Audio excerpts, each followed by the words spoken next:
마크 에스퍼 미국 국방장관은 14일 막판 트럼프 변수로 타결에 이르지 못한 것으로 알려진 제11차 한미 방위비 분담금 협정과 관련해 한국은 부자 나라라며 방위비를 더 내야 한다고 재차 압박에 나섰다.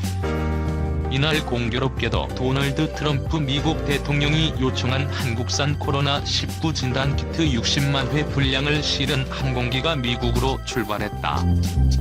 해리 해리스 주한 미국 대사는 트위터를 통해 한미동맹은 공고하며 외교부에 감사드린다고 밝혔다.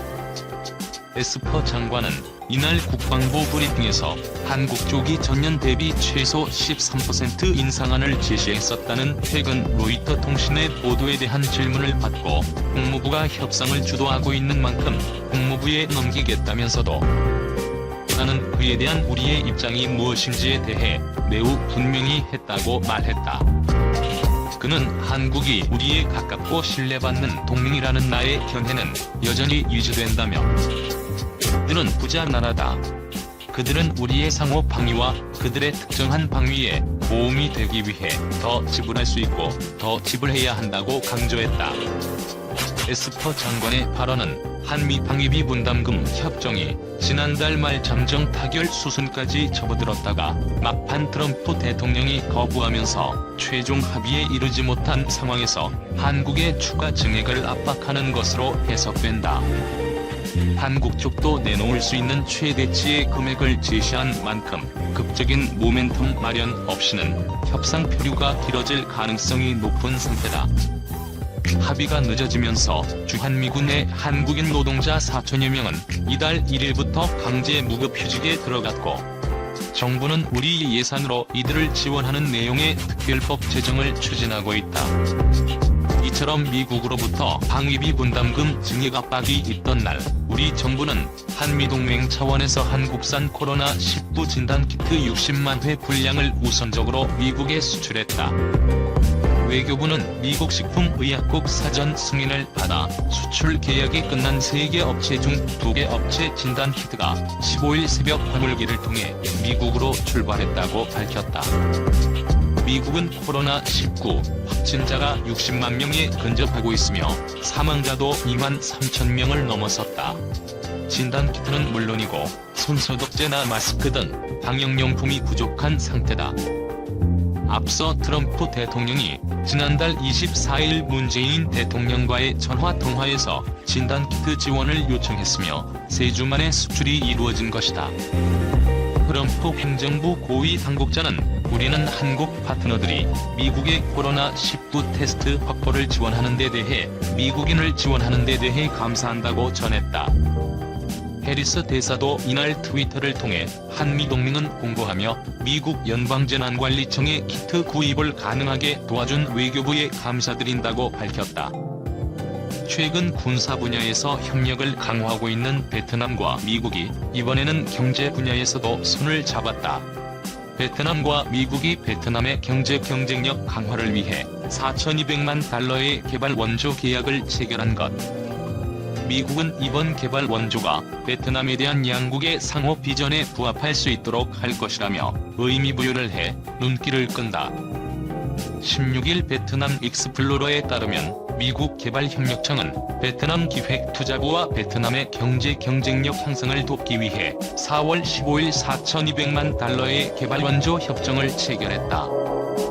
이번 협약으로 베트남은 민간 부문의 경쟁력 강화와 혁신, 창업 생태계, 인적 자본 촉진으로 경제 경쟁력을 높일 수 있을 것으로 기대했다.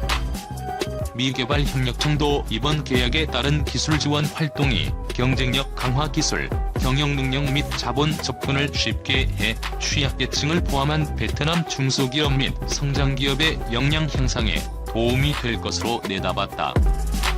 이번 계약은 또한 기업가 정신을 더욱 증진시키고 베트남 스타트업과 국제 혁신 및 창업 생태계 기업, 투자 자금 및 기타 지원 조직을 연결하는 동시에 강하고 지식 기반 경제에 필요한 양질의 인적 자원을 강화할 것으로 기대된다. 다니엘 크리텐브링크 주 베트남 미국 대사는 이번 합의는 보다 개방적이고 혁신적이며 포용적인 경제가 되기 위한 베트남의 노력을 지지하겠다는 미국의 지속적인 의지를 반영한 것이라고 강조했다. 한편 베트남과 미국은 올해 군사 분야에서 유독 협력을 강화하고 있다. 특히 남중국 해에서 베트남과 중국 간 긴장감이 높아지면서 과거의 적이었던 미국과 베트남은 군사 분야에서 밀월 관계로 불릴 정도로 사이가 가까워졌다. 산업통상자원부 무역위원회가 베트남산 수입 합판에 대해 최대 10.65%의 반덤핑 관세를 부과하기로 했다. 무역위는 16일 제399차 회의를 열어 베트남산 합판이 덤핑 수입돼 국내 산업이 실질적인 피해를 본 것으로 추정할 충분한 증거가 있다며 예비 긍정 판정을 하고 9.18에서 10.65%의 잠정 덤핑 방지 관세 부과를 기획재 정부 장관에게 건의하기로 결정했다. 기재부 장관은 예비조사 결과가 제출된 날부터 1개월 내 반덤핑 관세 부과 여부를 결정한다. 또 베트남에서 수입한 합판이 정상 가격 이하로 들어와 국내 산업이 입은 피해가 경미하지 않다고 판단하고 현지실사, 공청회 등 최종 판정을 위한 조사를 계속하기로 했다. 조사 대상 물품은 거푸집 가설, 건축용 내외정제, 가구, 인테리어, 수출용 포장 박스 등 다양한 용도로 쓰인다. 국내 시장 규모는 2018년 기준 약 9천억 원이고 베트남산 점유율은 40에서 45%다. 조사 기간인 2016에서 2019년 상반기 베트남으로부터의 수입 물량이 증가해 국내 시장 점유율이 상승했고, 이에 따라 국내 같은 물품의 판매량 감소, 시장 점유율 하락, 고용 감소, 가동률 하락, 이윤 감소 등의 피해가 발생했다. 무역위는 3개월간 본조사를 시행한 뒤 반덤핑 관세 부과 여부를 최종 판정할 예정이다. 이날 무역위는 국내 업체의 제품을 베낀 중국산을 수입해 국내에서 판매한 것은 불공정 무역 행위라고 판정했다. 무역위는 헬트 시간표 저작권 침해와 전기 프라이팬 특허권 침해 조사 안건과 관련해 이 같은 판정을 내렸다. 헬트 시간표 저작권 침해 건은 국내 중소기업인 주식회사 아이폼이 자사의 헬트 시간표 저작권을 침해한 제품을 중국에서 수입, 판매한 국내 사업자 2곳을 상대로 제기한 조사다. 헬트 시간표는 헬트 재질의 틀 안에 수업 과목명, 버스나 개구리 등 캐릭터를 붙이는 학생용 시간표다. 전기 프라이팬 특허권 침해 건은 특허 전용 실시권자인 국내 중소기업 주식회사 D&W가 국내 사업자 2곳이 자사의 특허권을 침해한 물품을 중국에서 수입해 판매했다고 조사를 신청한 것이다. 무역위는 신청인과 피신청인을 대상으로 6에서 9개월간 서면조사, 외부 전문가 감정, 현지 조사 등을 시행해 불공정 무역 행위 여부를 조사한 결과 2건 모두 불공정 무역 행위에 해당하는 것으로 판정했다고 설명했다. 추천 한번 정중히 부탁드리면서 오늘도 들어가 보겠습니다. 제가 좋아하는 기업이죠. AMD에 관한 이야기를 아주 간단히만 해볼까 합니다. 한 가지 먼저 공지드릴 점은 AMD의 절대로 미래 주가를 예측하는 방송이 아님을 분명히 미리 공지드립니다. 자, 미국에서 가장 미래 가치가 높은 기업이 어디냐? 미국 기업 중에 그렇게 말씀을 하면 애플이나 구글, 마이크로소프트를 많이 꼽겠죠. 그 외에도 많이 있지만 제 개인적인 취향을 조금 첨가하자면 AI 분야의 AMD, 엔비디아 그리고 인텔을 제가 많이 꼽곤 했었습니다. 많은 전문가들이 이 세 기업을 1, 2등까지는 아니어도 탑 5나 탑 10 안에 저 회사들은 꼭 넣곤 합니다. 12월 말 기준으로 AMD의 주가는 말도 안 되게 상승했죠. 5년 기준으로 보면 정확히 말씀드리면 1642.64%, 1년 기준으로는 164% 정도 되고 당장 3달 전만 비교를 해도 주가가 무려 60% 상승했습니다. 물론 미래 주가, 앞으로는 제가 알 수 없습니다. 하지만 왜 AMD가 지금까지 이렇게 꾸준한 상승세를 기록했느냐에 대해서는 조금 같이 이야기해볼 가치가 있을 것 같습니다. 물론 다 알고 계시는 분들이 대부분이겠지만 한번 이야기를 해보도록 하죠. 2013년 때만 해도 AMD의 CPU는 전력 소모도 컸고요. 성능도 형편없었습니다. 인텔에 상대도 되지 못했고 점유율로 따지면 5%도 안 됐어요. 그리고 중요한 어떤 서버용 그런 B2B의 점유율을 보면 1%도 안 됐습니다. GPU 시장에선 엔비디아에게 박살나기 바빴죠. 제가 5년 동안 주가 상승률이 16배라고 말씀드렸었죠.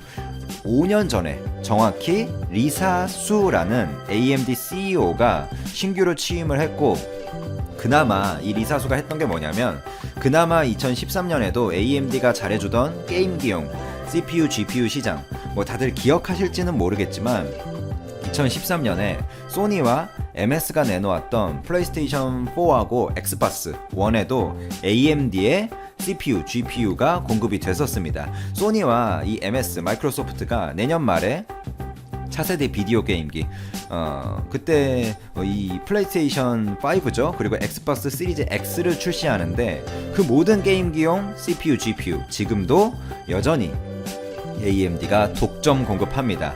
MS가 13일이었죠. 미국 로스앤젤레스에서 열린 더 게임 어워즈 2019에서 차세대 게임기 엑스박스 시리즈 X를 정식으로 공개를 했는데, 이 제품에는 AMD의 젠2 기반 커스텀 CPU가 탑재가 되고요. 이 옥타코어로 추정되는 CPU는 현재 PC용으로 판매되고 있는 7나노 라이젠하고 거의 비슷한 수준이라고 보시면 됩니다. GPU로는 AMD 차세대 이 RDNA 아키텍처가 쓰이고요. 연산 성능이 최대 12테라플롭스 정도로 8K 화면을 초당 한 120프레임 정도로 재생할 수 있다고, 이거는 뭐라고 해야 되죠? 스펙에 나와 있는 거를 제가 찾아서 그냥 읽어드린 거고요. 앞서 소니가 올 10월 자사 블로그를 통해서 플레이스테이션 5를 정식 공개를 또 했는데, 여기에도 역시 AMD 젠2 기반 커스텀 CPU가 탑재되고 GPU도 똑같이 RDNA 기반으로 8K 해상도와 120프레임을 지원합니다. 이런 어떤 AMD의 경쟁력을 기반으로 그나마 2013년에도 이쪽에서 자금이 들어왔거든요. 그것을 리사수가 놓치지 않고 비디오 게임기 칩 시장에서 벌어들인 이 자금을 죄다 CPU, R&D에 쏟아붓고, 그로 인해서 라이젠은 빠르게 성장해서 올해 3분기 말 기준으로 AMD의 CPU 시장 점유율이 30%를 돌파하고 인텔을 위협하는 수준에 이르렀습니다. AMD의 매출은 계속되는 상승세에 놓여 있고 올해 3분기 기준으로 2조를 돌파했고요.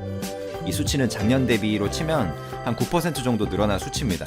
물론 저는 아직 인텔의 CPU와 엔비디아의 GPU가 성능만 그냥 놓고 보면 더 우수하다고 판단을 하고, AI 응용 측면, 어플리케이션 측면에서도 좀 더 우수하다 이렇게 판단을 하지만, 가격적인 면 그리고 어떤 여러 가지 부가적인 면들을 한꺼번에 고려하면 AMD를 결코 빼놓고 이야기하지 못할 것입니다. 그리고 이번에 그 블랙 프라이데이 때도 AMD의 제품이 인텔의 제품을 압도했죠. 아무래도 가격적인 면이 고려되면. 또한 인텔의 이 CPU 시장에서의 독점적인 위치는 그 과거에 지금의 어떤 안드로이드의 구글을 연상시킬 정도로 강력했는데, 이 인텔의 독점 무대에서 무려 30%까지 점유율을 끌어올리는 모습을 보면서 이 IT를 좋아하는 사람으로서, 그리고 또 반도체, 특히나 AI 반도체나 이런 GPU, CPU 쪽에 굉장히 흥미를 느끼는 사람으로서 감탄을 한 것도 사실입니다. 정말 대단한 물론 CEO 한 명의 노력이라고 저는 생각을 안 하고요. 이 AMD라는 회사의 저력이 대단하다 이렇게 생각을 합니다. 그러나 리사 수 CEO의 그 어떤 드라이빙도 굉장히, 리더십도 대단하다 이렇게 평가를 하고요. 이 정도로 AMD에 관한 이야기 마무리하도록 하겠습니다. 간단하게만 정리해서 제가 모든 그 히스토리를 다 읊지 못해서 부족한 부분도 내용에 많았을 텐데요. 그냥 예능 정도로 들어주시면 될 것 같습니다. 감사합니다.